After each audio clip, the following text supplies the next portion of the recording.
Irmãos, boa noite, que a graça e a paz do Senhor esteja com todos os irmãos. Nós estamos agora tendo a oportunidade, irmãos, de iniciarmos os nossos tratados sobre a, o livro do profeta Isaías. Eu vou ajeitar aqui um pouquinho, só um minutinho. O livro do profeta Isaías. Nós estamos diante de um livro que ele realmente é um livro muito cheio de informações e ele está incrustado. Ele está assim interligado com a vida, com aquilo que estava acontecendo lá em Israel e em Judá, que é o local onde Isaías ele está, é o lugar dele de origem, é Judá. E a vida realmente judia naquela época, a vida israelita naquela época, realmente estava muito interligado com aquilo que os profetas faziam.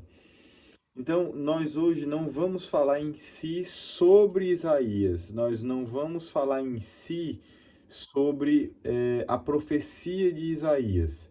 Hoje nós vamos falar um pouco sobre os reis de Israel, no caso, não os de Israel do norte, mas os reis de Israel de verdade, o reino de Israel do sul, ou seja, o reino na Judéia. Quando eles se dividiram, vocês lembram disso na Bíblia, houve uma divisão logo depois que Salomão ele morreu. O filho de Salomão ele ficou com o reinado do sul e Jeroboão, que era um servo de Salomão, ele ficou com os reinos do norte. Os reinos do norte, inclusive, eram mais poderosos, eram mais fortes, tinham mais recursos financeiros do que os do sul, né? Sempre, muitas vezes, os do norte vinham, invadiam e traziam muitos problemas para os israelitas no sul. Só que nós estamos falando isso antes do período do exílio.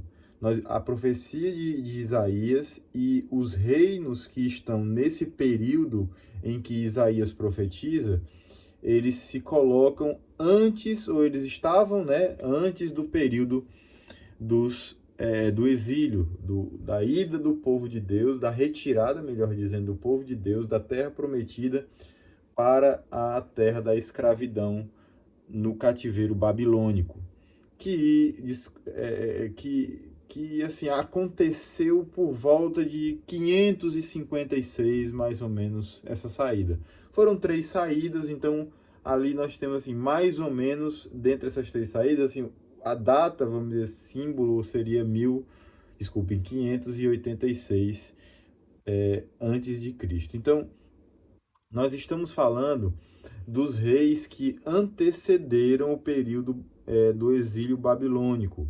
Nessa época, a potência mais importante nessa época era o Império Assírio. O Império Assírio. Esse era o império mais importante da época. Não é para confundir com o Império Sírio, que existia um Império Sírio em Damasco, que a sede era Damasco, que tinha um rei chamado Rezim, e você tinha o Assírio, que era realmente aí sim uma grande potência daquela época, um reinado muito poderoso, extremamente cruel, ao qual nós já nos referimos aqui, inclusive quando o Reverendo Augustus ele pregou sobre Jonas, ele falou sobre esse reino, falou sobre a profecia de Jonas lá para este reino, né, que a capital era Nínive, onde Jonas esteve, onde Jonas pregou e onde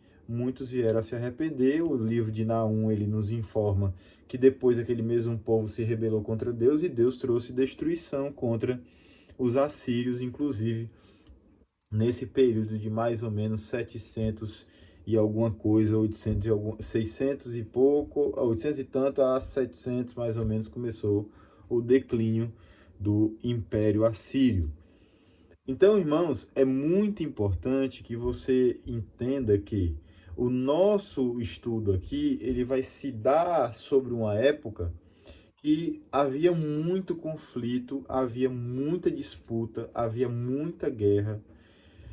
Realmente era um período muito conturbado. Deus estava visivelmente punindo os reinos do norte e do sul, em especial o do norte, que sempre foi desviado dos caminhos do Senhor, sempre conduziu o povo que estava sob seu cuidado, né, o rei lá do norte, para a idolatria, para o sincretismo religioso. Então existia todo esse contexto extremamente ruim em termos religiosos. Realmente, em termos religiosos, o reino do norte era péssimo. Profetas se levantaram naquela época para falar contra Israel. Elias, Eliseu falaram contra o reino do norte. Oséias falaram contra esse reino do norte. Miqueias.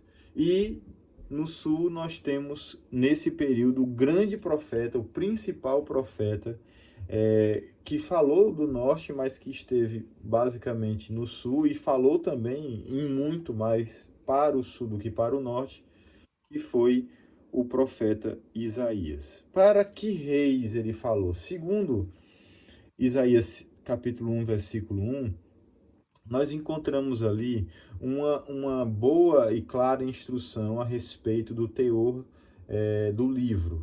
O versículo 1 nos diz que nós estamos lidando com a visão, ou seja, com aquilo que Deus mostrou a Isaías a respeito daquilo que estava acontecendo em Judá, aquilo que estava acontecendo com o povo de Deus. Então, a profecia, ela basicamente se dirige ao povo de Deus e, evidentemente, para o povo de Deus também na sua relação com os povos vizinhos, com as lutas que eles tinham em termos vizinhos. Por quê? Porque todos esses reinos, tanto do norte como do sul de Israel, eles estavam envolvidos em conflitos. Os conflitos, como eu já disse, eles eram demais. Era realmente uma coisa constante, constante, constante.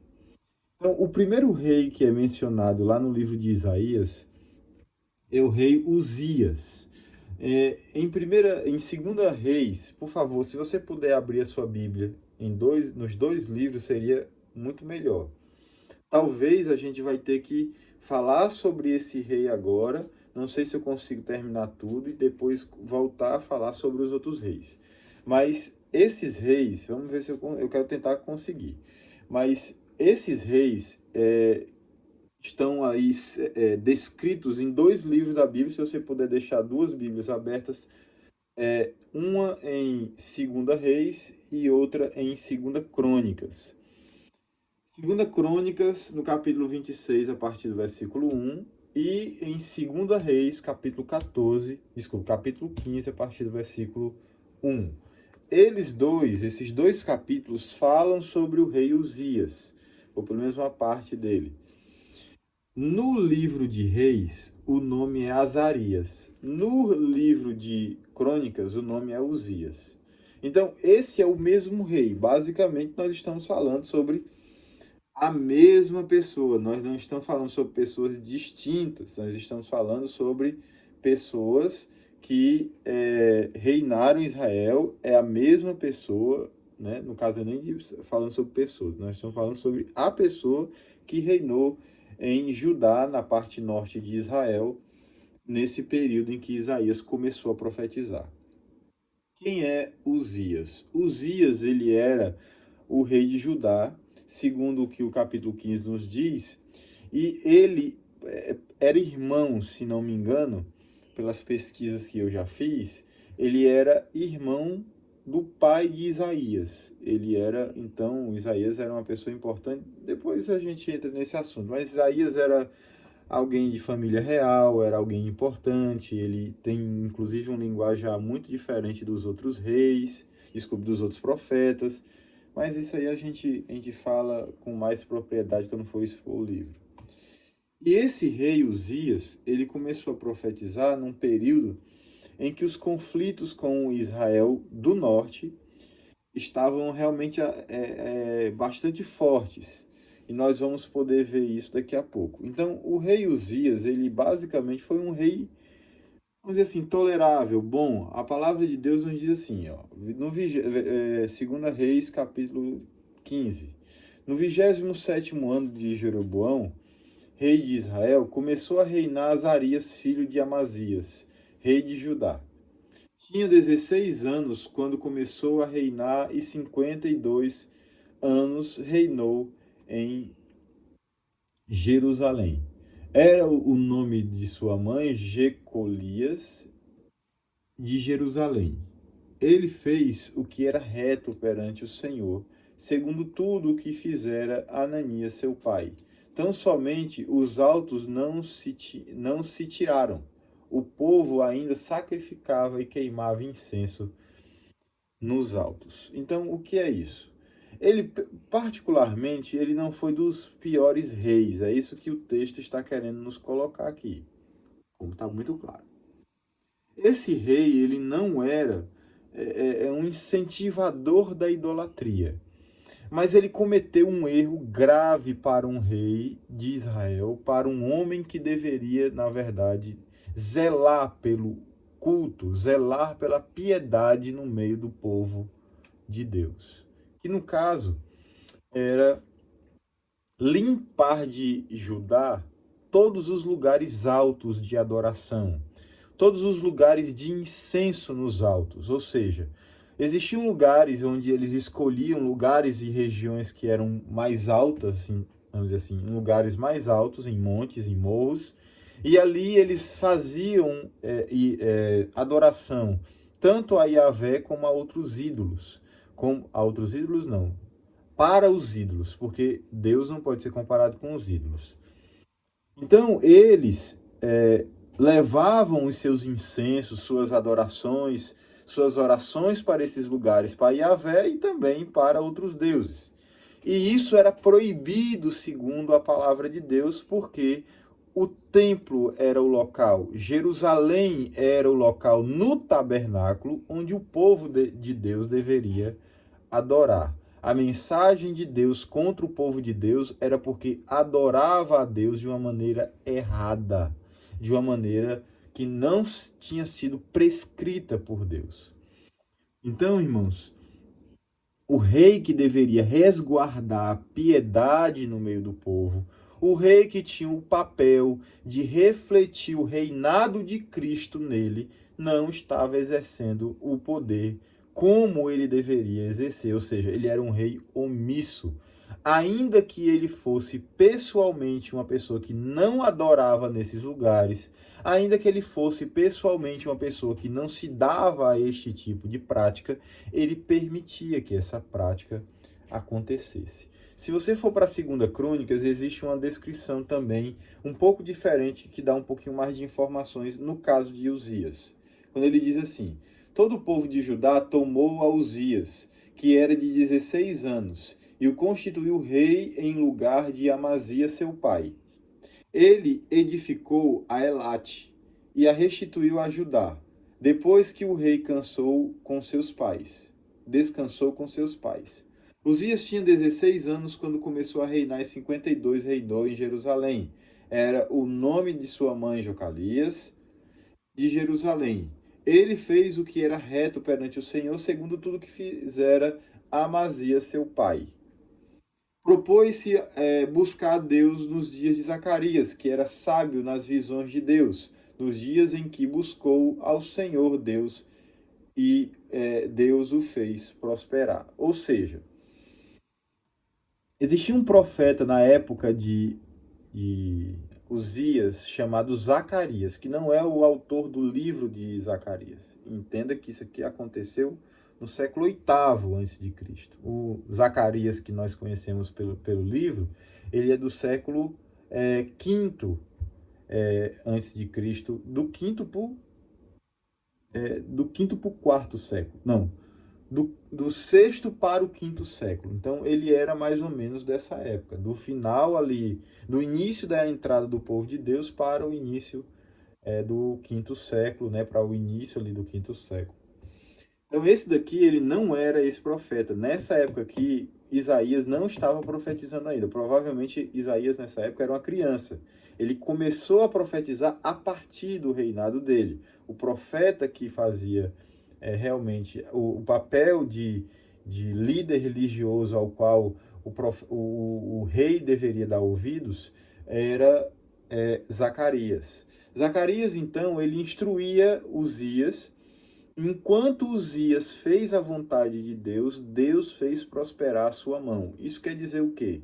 Que quando o profeta ele orientava o rei estava seguindo as orientações de Deus, aquilo que Deus queria.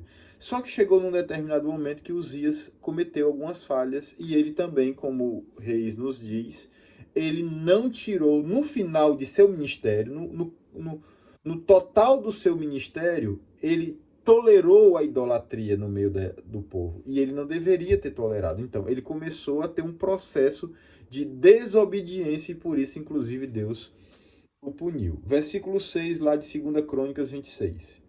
Saiu e guerreou contra os filisteus e quebrou o muro de Gate, de Jabné,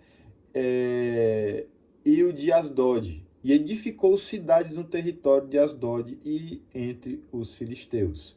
Deus o ajudou contra os filisteus. Por quê? Porque enquanto ele estava obedecendo, Deus estava sendo com ele. E contra os arábios que habitavam em Gurbal e contra os meunitas. Os amonitas deram presentes a Uzias, cujo renome se espalhara até a entrada do Egito, porque se tinha tornado em extremo forte. Veja, o texto está nos mostrando que Deus era com Uzias, que Deus abençoava Uzias. Mas quando ele começou a trilhar um outro caminho, aí vocês vão ver, ele pega lepra. Então, ele fica leproso. Aí continua o texto. Também edificou torres no deserto e cavou muitas cisternas, porque tinha muito gado, tanto nos vales como nas campinas. Tinha lavradores e vinheteiros nos montes e nos campos férteis, porque era amigo da agricultura. Tinha também Uzias um exército de homens destros nas armas, que saíam à guerra em tropas. Ou seja, tudo isso aqui é falando sobre a grandiosidade de Uzias, porque ele era temente a Deus, porque ele fazia a vontade de Deus. Então, ele até fabricante, olha, um homem que incentivava a pecuária, a agricultura e a indústria. O versículo 15 diz que ele fabricava coisas para construção civil, para melhoramento da segurança dentro de Jerusalém. Então, era alguém que realmente Deus estava abençoando. Versículo 16. Mas, havendo se fortificado, aí é que entra a questão, irmãos. O grande problema de líderes que não guardam a humildade, líderes políticos, e aí nós queremos estender isso a todos os líderes. Todo líder que não guardar a humildade, o que significa humildade nisso, de acordo com o que eu estou falando aqui para vocês? Humildade não é você abrir mão da sua obrigação, é pelo contrário, cumprir a sua obrigação de acordo com a vontade de Deus. É cumprir o seu papel sem pensar que aquilo que você está fazendo, o poder com que você está fazendo, é necessariamente uma coisa que é mérito seu. Não é. Então, o que aconteceu? Deus engrandeceu Uzias. Deus fez Uzias forte, poderoso, homem de batalha, de guerra, de invencionismo, né, no bom sentido. Ele era inventivo, ele era produtor, ele era incentivador do comércio, dos negócios. Ele era uma pessoa que estava fazendo o povo de Deus prosperar. Mas ele, infelizmente, segundo o versículo 16, começou a se engrandecer. O texto lá em 2 Reis diz assim: o Senhor feriu ao rei, e este ficou leproso até o dia da sua morte, e habitou em casa separada, numa casa separada. Veja, aqui ele já começa pelo veredito. Lá em 2 Crônicas, ele diz o porquê mais detalhadamente deste veredito tão terrível. Além dele ter deixado adorarem a outros deuses dentro do povo de Deus, especificamente, olha o que Crônicas nos diz. Então, volte lá para Crônicas, 2 Crônicas 26, a partir do versículo 16. Mas havendo já se fortificado, exaltou-se o seu coração, para que a sua própria ruína, para a sua própria ruína, e cometeu transgressões contra o Senhor, seu Deus, porque entrou no templo do Senhor para queimar incenso no altar do incenso. Ou seja, veja como ele cometeu absurdos por causa de sua vaidade, por causa de sua exaltação, como diz aqui.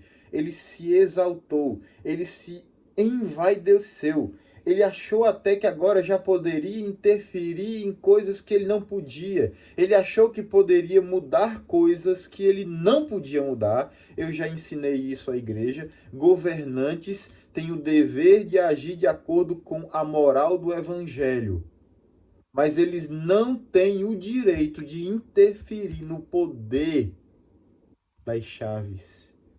Quem tem o poder das chaves é a igreja. Quem tem o poder sobre o cristianismo é Cristo, e Cristo faz isso por meio do seu Espírito, que unge e separa homens para cuidarem da igreja. Do mesmo jeito que Deus, ele levanta governantes, Deus levanta pastores. E os reis dessa terra, eles não podem dizer isso é moral e isso não é moral.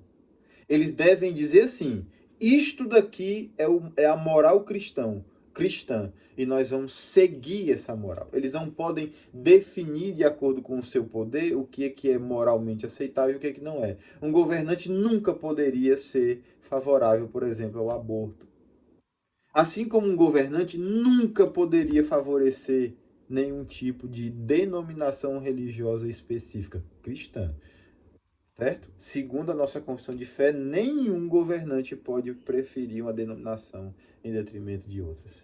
Então, o governante ele não pode interferir naquilo que Deus não lhe deu de papel nessa vida pública. Deus, por outro lado, deu a tarefa aos sacerdotes naquela época e aos profetas principalmente. Ele deu o dever de apontar o caminho verdadeiro, correto, inclusive se levantar contra, no bom sentido, né, sem levantar rebeliões, mas dizer o que verdadeiramente Deus não aprova naquilo que aquele determinado rei ou governante está fazendo. Veja, Deus ele divide o poder em Israel. A ideia de um governo central, poderoso, articulado para agir sem divisão de poderes, é um governo do anticristo, não é um governo cristão, não é um governo que agrada ao nosso Deus, ainda que pela permissão de Deus, ainda que pelo decreto soberano de Deus ele esteja ali fazendo o seu mal. Então, irmãos, a exaltação de Uzias fez com que ele fosse ao templo e quisesse ele mesmo, por ele mesmo, acender o fogo diante de Deus e assim oferecer incenso diante do Senhor. Isso é pecado. Ele não podia fazer isso. Deus não aceitava isso, irmãos. Deus foi contra e demonstrou a sua ira contra o líder que estava fazendo tal coisa. Porém, o sacerdote Azarias entrou após ele, com 80 sacerdotes do Senhor, homens da maior firmeza.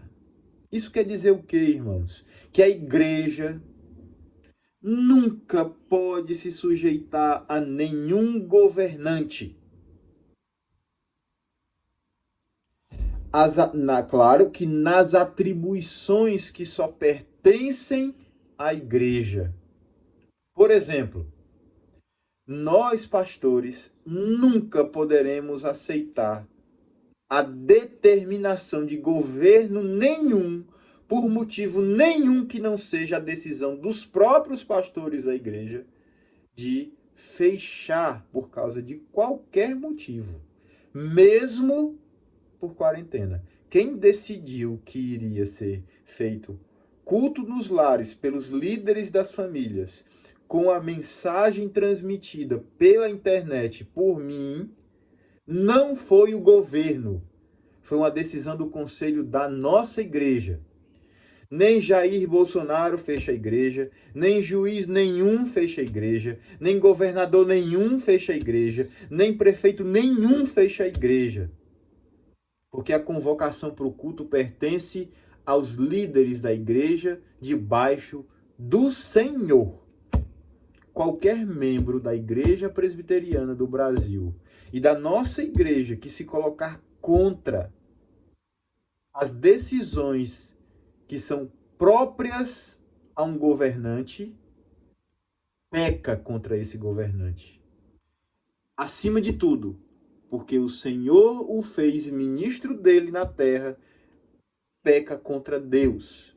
Agora, irmãos, se qualquer um de nós obedecermos a um governante sobre quando é e quando não pode haver culto de acordo com o decreto deles e não de acordo com a nossa decisão, de acordo com aquilo que a Escritura ensina a respeito disso, nós estaremos sujeitando o governo da igreja, o governo do povo de Deus, o governo da espiritualidade que não foi dada ao governante civil, mas aos que governam a igreja, nós estaremos nos rebelando e nos sujeitando erroneamente contra Deus. Nós estaremos não nos sujeitando a Deus, se é que eu não disse isso aqui de forma clara. Nós estaremos nos sujeitando aos governantes. E aqui vejam, o que é um sacerdote que realmente usou de sua autoridade. Ah, pastor, mas naquela época, pastor, era diferente, pastor.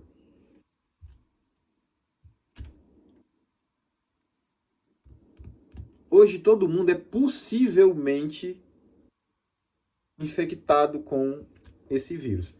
Hoje todas as pessoas estão possivelmente infectados. Possivelmente. Naquela época, meu irmão, deixa eu te explicar uma coisa. Quando um líder religioso, quando um profeta ou um sacerdote desobedecia um rei, o rei tinha um poder sobre o exército. Sabe o que acontecia com ele?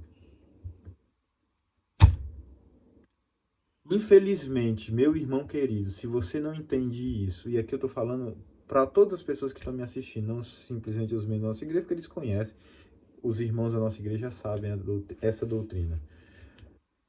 Infelizmente, irmãos, as pessoas não leem a Bíblia. Daniel foi jogado na cova dos leões porque desobedeceu um governante, irmãos. Porque quis mandar na vida espiritual dele, irmãos.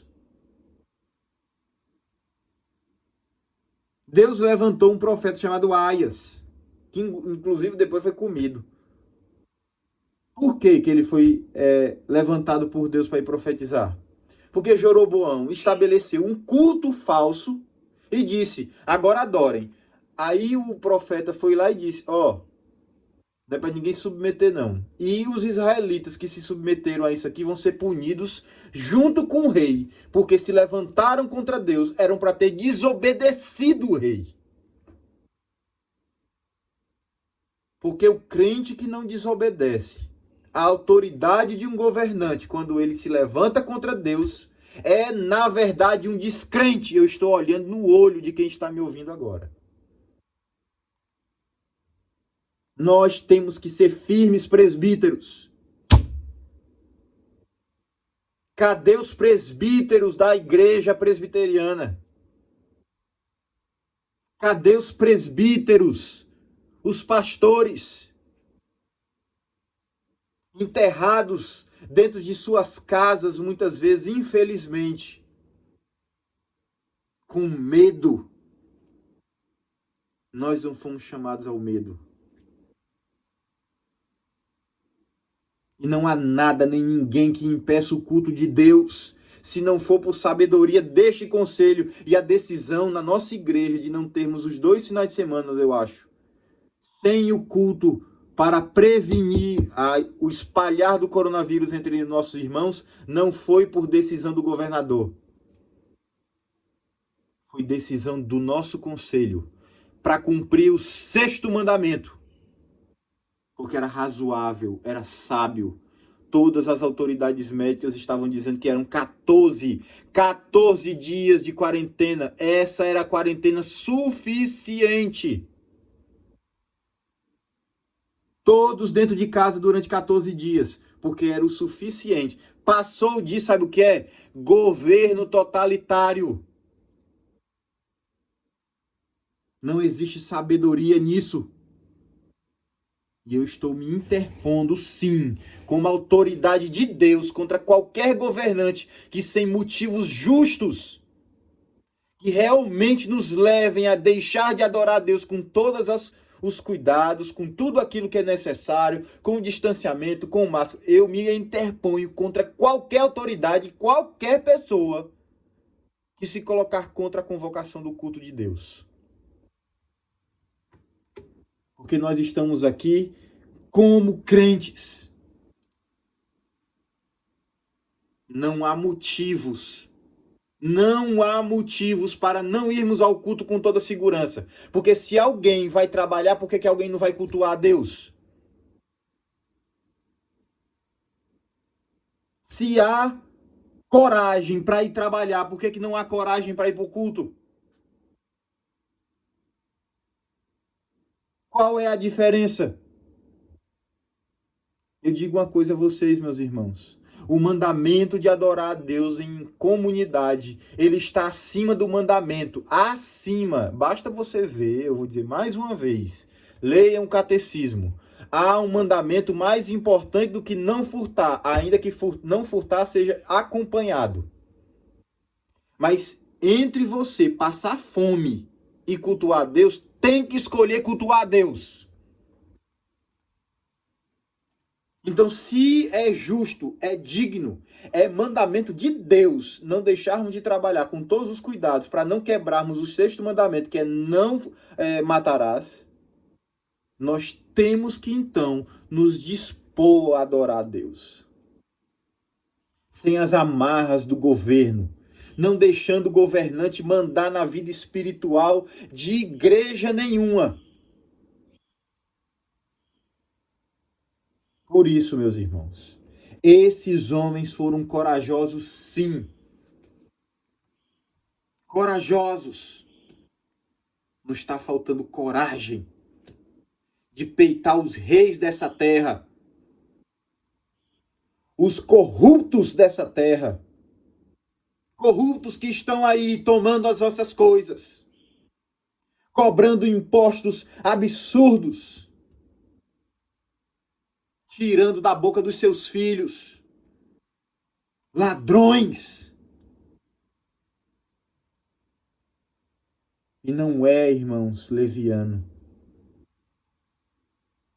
Crentes têm que ter coragem de não deixar nenhum governante mandar na sua consciência.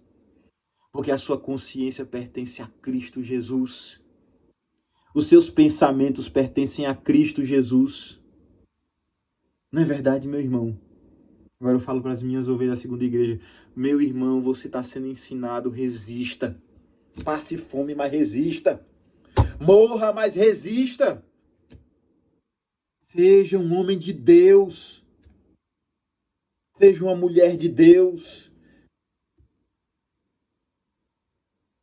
Para a glória do Senhor. Voltando à leitura daqui, o que aconteceu? Porque os sacerdotes foram firmes contra Uzias e resistiram ao rei, meus irmãos. Resistir. Lembra dessa palavra que eu usei aqui quando eu expliquei no domingo? A resistência do cristão. O cristão deve fazer resistência. Nunca rebelião, nunca revolução, nunca.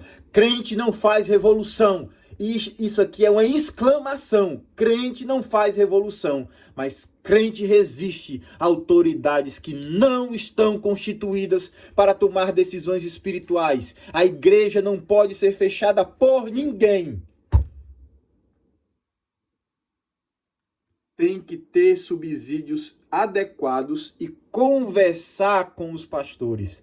Explicar se realmente e por quê, com dados científicos, técnicos razoáveis. Não é aquela porqueira que foi divulgada aí na internet, aquele tal de Imperial College, que é uma verdadeira mentira. Era para ter aqui no Brasil já mais de 2.000 mortos, segundo esse Imperial College. Mentirosos. São crápulas mentirosos. Nós seguimos ao nosso rei, irmãos.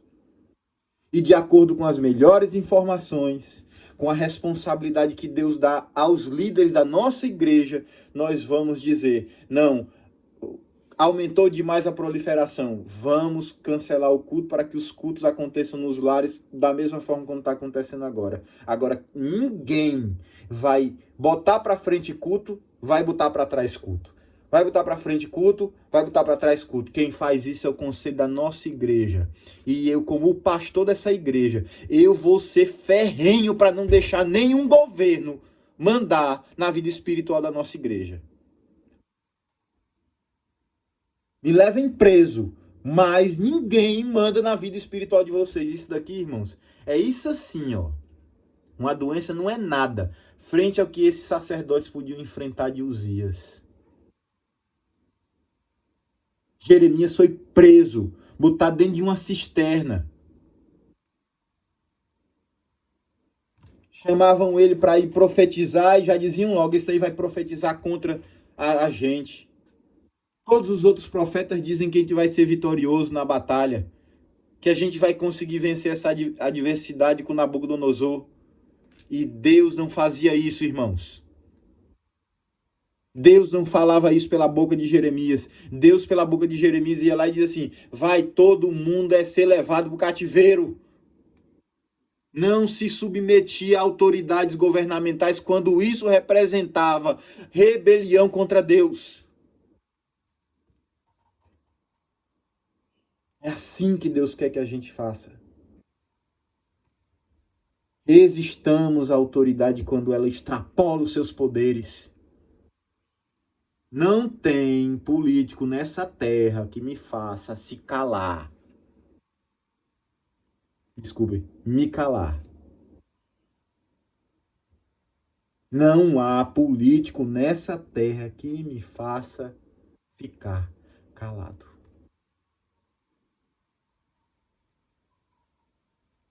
A minha tarefa aqui não é essa. A tarefa dos presbíteros da nossa igreja não é essa. A tarefa de você, cristão, não é essa. Você tem que resistir quando isso envolve a glória de Deus, o temor de Deus. Pastor, o senhor não está falando sobre os reis de Isaías? Eu estou agora fazendo igual Isaías com eles. Se vocês querem entender como é que era a profecia de Isaías, escute o que eu estou dizendo aqui agora. Tem 3 dias que eu intensifiquei, eu já tinha todo um apanhado de coisas que eu ia fazer para a exposição de Isaías, eu nunca expus Isaías. Tem 3 dias que eu estou concentrado nisso, irmãos. Eu estou simplesmente, mais uma vez, jubiloso de alegria e quebrantamento pela escolha que nós fizemos de expor Isaías. Um homem corajoso, que botou o dedo na cara dos políticos da época dele e disse, não faça assim, não vá para os conchavos políticos, não faça acordos com pessoas que não prestam, não faça. Foi isso que Isaías disse para Ezequias. Nós vamos ver, principalmente para Ezequias, porque várias vezes aparece ele falando com Ezequias, porque eu acho que foi o auge do ministério dele. Não siga esses acordos espúrios.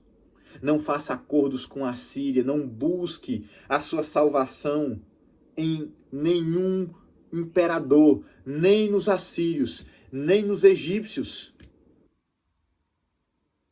Sua confiança, como a de qualquer crente, como a de qualquer governante, se um governante realmente confia em Deus e sabe que o papel dele é fazer a vontade de Deus, ele não faz acordos espúrios. Infelizmente, nós não temos nenhum político assim no mundo. Porque a política, a estrutura política do mundo é na base do acordo, na compra de votos, e aquele que quer fugir um pouco disso não vai para frente. Infelizmente é assim. E é por isso que a minha vida não está debaixo de governante. Se a sua vida, meu irmão, minha querida ovelha, se a sua vida ainda tem algum milímetro dela que está debaixo da autoridade de político, cientista, de não sei quem, meu querido, tire-a daí. Sua vida tem que estar debaixo de Deus. Resista como esses sacerdotes. Resista. Crie resistência. Seja resiliente. Como crente na luta, na batalha contra o mal. Nós estamos lutando contra o mal, as esquerdas. O pensamento esquerdista, ele é uma luta aberta contra o cristianismo. Não baixe a sua cabeça diante disso. Levante-se diante do Senhor e lute contra os inimigos do Senhor. Se você não sabe quais são os inimigos do Senhor, você não está do lado certo da batalha. Não está. Por isso, olha a resposta do versículo 18. Presta atenção, meu irmão. A ti, Uzias, não compete queimar incenso perante o Senhor, mas aos sacerdotes, ou seja, é o rei, descendente de Davi. Esse aqui é um filho de Davi, filho na linhagem, né? É um neto, trineto, neto de Davi. Não, né? Acho que, não sei, acho que um tetraneto aí de Davi. Você não tem poder para acender o incenso. Olha a coragem que ele teve que ter. Presta bem atenção, meu irmão. Um sacerdote, que era um outro poder, estava dizendo ao poder vizinho que é o seguinte, olha, aqui você não pode mandar, não. Você manda no aspecto civil. Aqui não. Agora, é interessante, né? Os reis são cobrados também por instituir uma verdadeira religião em Israel. Tanto é que Joás, ele quando descobriu os livros dentro do templo, o que foi que ele fez? Josias, aliás. Não é Joás, não, é Josias. O que ele fez? Foi lá, deu ordens aos sacerdotes para fazer o certo. Aí sim. Agora, dar ordem para fazer coisas que Deus não quer e sim interferir na vida da igreja? Não. Interferir dentro do sacerdócio? Não. Ele podia restabelecer a normalidade. Agora, quem deveria conduzir os processos lá dentro eram os sacerdotes. Inclusive, os profetas falam contra os sacerdotes por causa disso, porque eles não estavam guardando a vontade de Deus nesse ambiente. Agora veja, olha o sacerdote botando o rei no lugar dele e arriscado a perder o pescoço, desculpa, perder a cabeça. E o que ele diz? Que são consagrados para este mistério. Sai do santuário, porque transgrediste, nem será isso para a honra tua da parte do Senhor Deus. Então Uzias se indignou. Olha aí, sou autoridade, eu sou o rei, eu sou isso, eu sou aquilo, né? Tem crente que vai lá e esses pastor fanático que abre a igreja. Eu sei que tem pastor fanático. Eu sei que tem pastor aí que foi irresponsável. Que sem conhecer a matéria ao certo, sem tomar a devida providência, deixou a igreja aberta, como aquele tal de Silas Malacaia. Agora, por outro lado, o Silas Malacaia também nos lembrou de uma coisa. Quem diz que a igreja vai ou não vai fechar não é o Estado. E é verdade, irmãos. É constitucional. Ninguém, nenhuma autoridade pode impedir culto. Mas o que foi que todos fizeram meio que destabanadamente? Ah, não, o governador mandou, vamos fechar. Aqui na igreja, na segunda igreja, não. Aqui o culto foi transferido para os lares porque o conselho viu que era o prudente pela vida dos irmãos. Antes de falarem de decreto, antes de falarem de quarentena, eu falei. Fui eu que disse: os irmãos, por favor, fiquem em casa. Olhem um grupo da igreja. Os irmãos, por favor, fiquem em casa. Os irmãos, por favor, não saiam de casa. Os irmãos, por favor, não vão ao supermercado. Os irmãos, por favor, não vá à farmácia sem necessidade a esses dois lugares. Se você for chamado para trabalhar, vá com muito cuidado. Quando foi implantada a quarentena, eu já tinha dito isso. Agora, esses homens que se dizem autoridade, usurpando o poder da igreja, não. E uma coisa, viu, irmãos? Com todos os defeitos que esse prefeito daqui da cidade tenha. Mas ele chamou os pastores para conversar e explicar o que estava acontecendo, para depois ir lá e dizer que os comércios e tal ficassem fechados. Mas ele não disse que a igreja não podia abrir. Sabe por quê? Porque ele não pode. O governador do Espírito Santo, que é um esquerdista, foi do mesmo jeito, irmãos. Reverendo Jailton, que agora é o presidente do Sindo, foi para uma reunião com ele e foi dito lá com todas as letras: o Estado não manda fechar nenhuma igreja, porque é inconstitucional. Ele sabe que ele não pode interferir nisso. Quem tem que ter bom senso é o pastor e o conselho, se vê que aquela ordem está de acordo com a verdade de Deus. Se não, não pode acatar. E se você seguir governantes, você está arriscado a seguir daqui a pouco o anticristo, porque ele vai ser um governante. Então tenha cuidado, não é porque o governante manda que a gente obedece. E não é porque a gente desobedece que a gente faz rebelião, vai para Facebook, vai não sei para onde, quando você não é uma autoridade para fazer esse tipo de denúncia e vai lá e fica usando palavras que não deve usar contra os governantes. Saiba que é pecado e a quebra do quinto mandamento. Porque Deus não te chamou para denunciar ninguém. Em toda a escritura, quando Deus queria repreender uma autoridade, ele levantava outra autoridade. Então, irmãos, vamos obedecer o ensinamento bíblico. Ouçam a voz do seu pastor. Eu estou constantemente, quase que no início, agora nem tanto.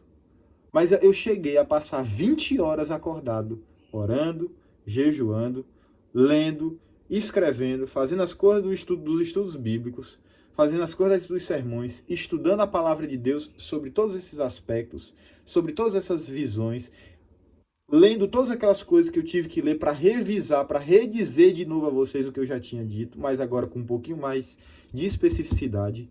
E eu tenho lido, irmãos, eu tenho até brincado com os médicos aqui da igreja, eu estou quase virando um pastor médico do coronavírus. Eu estou lendo de tudo, como se fosse um médico.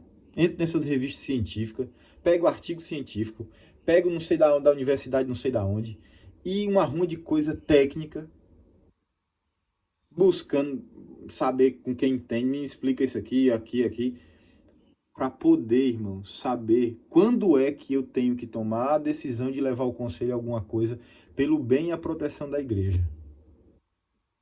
Porque a responsabilidade está aqui, ó, e compartilhada com os presbíteros, mas os presbíteros, eles têm as atividades e as obrigações deles. Eu é que tenho que ir atrás. Eu tenho que ir atrás do ensino bíblico para moderar as nossas atitudes frente aos governantes, como Isaías fazia com Azias, com, com Uzias, com Jotão, com Ezequias, com os reis que ele vai empreender a sua profecia. E em especial, é claro, Acaz, né, que foi verdadeiro um desgraçado. Foi realmente um homem mau. Então, está aqui, irmãos, assim como estava sobre Isaías, o Zacarias da época aqui, de Uzias, Oséias, Miqueias, desculpa, eu disse Miqueias naquela hora, é Amós. Amós, que profetizou para o reino do norte.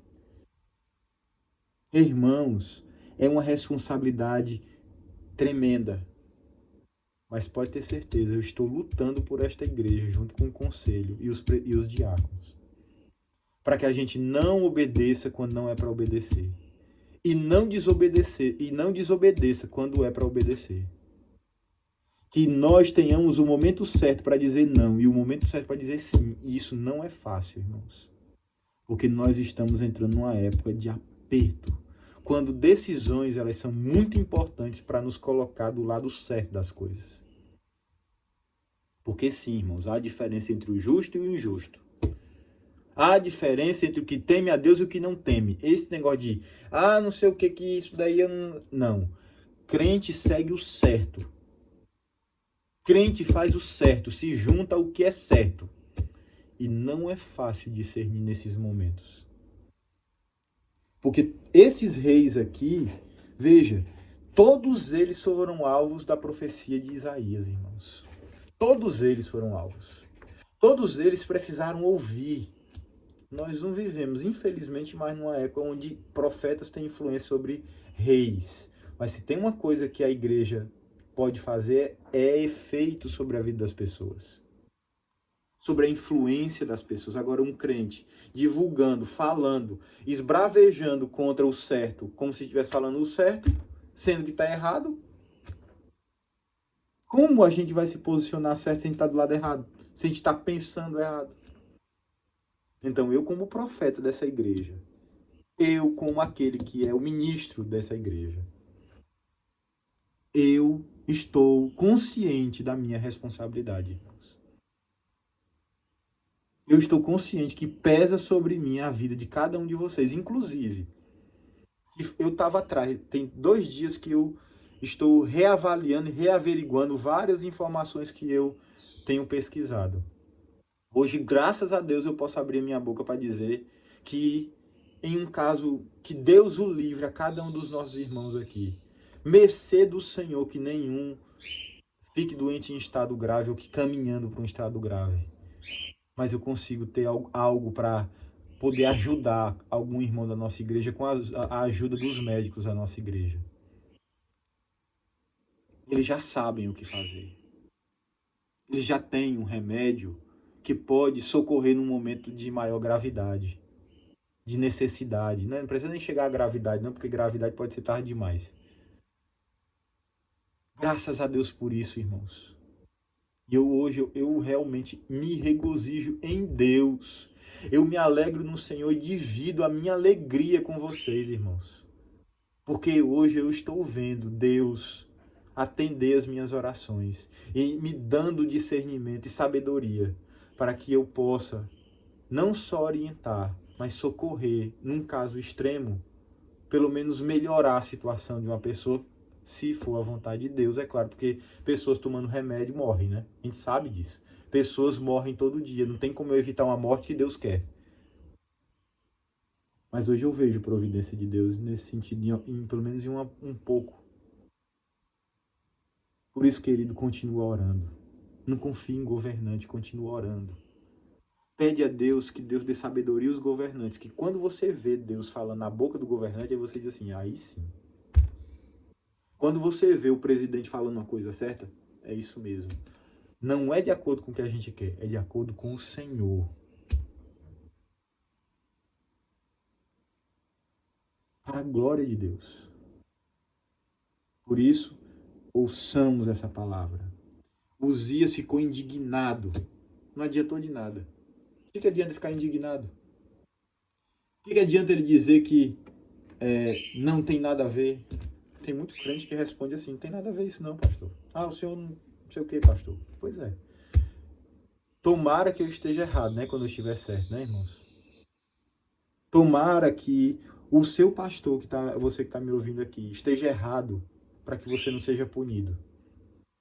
Porque se ele tiver certo e você não tiver sabedoria e discernimento, a Bíblia deixa muito claro o que acontece com pessoas que não respeitam pai e mãe, que é o mandamento que está relacionado a toda e qualquer autoridade. Eu tenho medo. Eu sou o pastor, irmãos. E olha, irmãos, se tem uma coisa que eu tenho medo, até de denunciar uma autoridade que está errada, às vezes em coisas que não são tão claras, eu prefiro dizer assim, eu não tenho toda certeza sobre isso, do que eu dizer coisas que eu não devo. É melhor assim, irmãos. Porque, infelizmente, todos nós tropeçamos. E eu que falo, eu que tenho que orientar, eu que tenho que estar ali tentando mostrar o caminho, tenho muito maior probabilidade de errar. E esse é um grande receio que eu tenho. Eu confesso isso aos irmãos. Por isso que é incessante a minha procura. Justamente para que eu consiga dizer para um governante assim, isso está errado aos olhos de Deus. Ah, mas essa é a única solução. Quem disse que essa é a única solução? Isso aqui é o mundo de Deus, rapaz. As leis e as regras de Deus é que realmente funcionam melhor do que qualquer outro tipo de sabedoria humana. É assim que eu tenho ensinado os irmãos, e esse é o ensinamento pastoral dessa igreja. Por conta disso, né, o sumo sacerdote de todos os sacerdotes, versículo 20, lá do capítulo 26 de 2 Crônicas, voltaram-se para ele, e eis que estava leproso na testa, e apressadamente o lançaram fora, ou seja, os sacerdotes agora estavam jogando fora o rei. Até ele mesmo se deu pressa em sair, visto que o Senhor o feriu. Assim ficou leproso o rei Uzias até ao dia da sua morte, e morou, por ser leproso, numa casa separada, porque foi excluído da casa do Senhor. E Jotão, seu filho, tinha a seu cargo a casa do rei, julgando o povo da terra. Quanto aos mais atos, né, do rei, Uzias e etc., estão escritos num determinado livro. O profeta Isaías fala sobre ele, versículo 22 diz aí, né? Quanto aos mais atos de Uzias, tanto os primeiros como os últimos, o profeta Isaías, filho de Amós, os escreveu. Então Isaías estava ali, ó, vendo tudo. É um profeta, né? Essas informações, existe uma grande chance de terem sido escritas por ele. Descansou Uzias com seus pais e etc, e etc. E aí agora veio o filho dele. O que o filho dele diz? O que o filho dele fez? Tinha Jotão 25 anos de idade quando começou a reinar, e 16 anos reinou em Jerusalém. Era o nome de sua mãe Jerusa, filha de Zadok. Fez o que era reto perante o Senhor, segundo tudo o que fizera Uzias, seu pai, exceto que não entrou no templo do Senhor e o povo continuava na prática do mal. Ou seja, não praticava esses dois pecados: culto errado e permissão de um culto errado. Ele não cometeu o erro da idolatria em si, mas foi mexer com um culto que não era atribuição dele e deixava o povo cultuar de forma errada e também idólatra. Ele edificou a porta da cidade, de cima da casa do Senhor, e também edificou muitas obras sobre o muro de Ofel. Também edificou cidades na região montanhosa de Judá e nos bosques, castelos e torres. Ele também guerreou contra o rei dos filhos de Amon e prevaleceu sobre eles, de modo que os filhos de Amon, naquele ano, lhe deram 100 talentos de prata, 10.000 coroas de trigo e 10.000 de cevada. Isto lhe trouxeram os filhos de Amon também no segundo ano e no terceiro ano. Assim, Jotão se foi tornando mais poderoso, porque dirigia os seus caminhos segundo a vontade do Senhor, seu Deus. Igual o pai, até o dia que fez a vontade de Deus, Deus começou a prosperar. Jotão também, porque é sinal, sim. A gente pensa que é o inverso. Vamos ser abençoados para começar a ser uma bênção. Não. Primeiro seja obediente. E o Senhor te abençoará. É rebelde, A bênção não vem não, irmãos. É verdade. Quanto ao mais atos de Jotão, todas as suas guerras e empreendimentos, eis que tudo está escrito no livro dos reis de Israel e de Judá. Tinha 25 anos de idade quando começou a reinar e reinou 16 anos em Jerusalém. Descansou Jotão com seus pais e sepultaram na cidade de Davi. E Acá, seu filho, reinou em seu lugar. Então, irmãos, veja. Já no caso de Jotão, nós temos também outras informações no livro de Reis, basicamente no mesmo caminho. Só que ele, como o pai, ele permitiu ainda algum culto a outros deuses dentro de Judá. Observe aí comigo. Tão somente os altos não se tiraram. Desculpe, 2 Reis, capítulo 17, versículo 35. Tão somente os altos não se tiraram, o povo ainda sacrificava e queimava incenso nos altos. Ele edificou a porta de cima da casa do Senhor. Ou seja, além de ter. Desculpe, além não. Ele não cultuou o errado, ele não foi lá fazer incenso, ele não cometeu esse erro que o pai cometeu. Mas um outro erro que o pai cometeu, ele continuou cometendo, que foi o quê? De ser omisso. Ele via o erro no meio do povo de Deus e não tratava aquele erro. Ele não mandou derrubar os lugares de idolatria, de falso culto ou de culto sincrético. Então veja, irmãos, nós estamos diante aqui de uma situação muito interessante e assim eu vou terminar e na próxima semana desculpem, não é na próxima semana, no domingo, lá na igreja, eu prego com base nesses dois reis mais adiante, ou no caso, um rei que seja, porque eu não sei se vai dar tempo de falar sobre os dois, porque o culto, por conta de questão de princípio de prudência, nós vamos ter um culto mais breve, entre 45 e 50 minutos, a fim de que nós fiquemos menos tempo dentro da igreja. Então, nós estamos vendo aqui como Deus condena não só o pecado, a atitude pecaminosa, como também a omissão. Ou seja, tanto é o pecado como a transgressão. As duas coisas são erradas. Você não pode simplesmente dizer que não foi pelo caminho certo. Você tem que ir pelo caminho sem transgredir. E principalmente, nós somos chamados a resistir qualquer autoridade que não proceda de Deus naquele momento em que está tomando aquela decisão que não procede de Deus. Vocês entenderam, né? Não é que a autoridade não procede de Deus, é que naquele momento a autoridade, a palavra dela, a ordem dela, o mandado dela não está procedendo da vontade de Deus no sentido positivo. Ele está te mandando pecar, então você tem que desobedecer, ainda que não se rebelar. Que a função profética ela esteja forte no nosso meio, irmãos. Porque, queridos, foi assim que Isaías fez. Ele profetizou contra essas pessoas pecando civilmente. Autoridades que pecavam civilmente e profetizando contra pessoas que obedeciam ou que faziam o que era errado no meio do povo de Deus. Leia o livro de Isaías que você vai começar a entender o que eu estou dizendo. Que Deus te abençoe.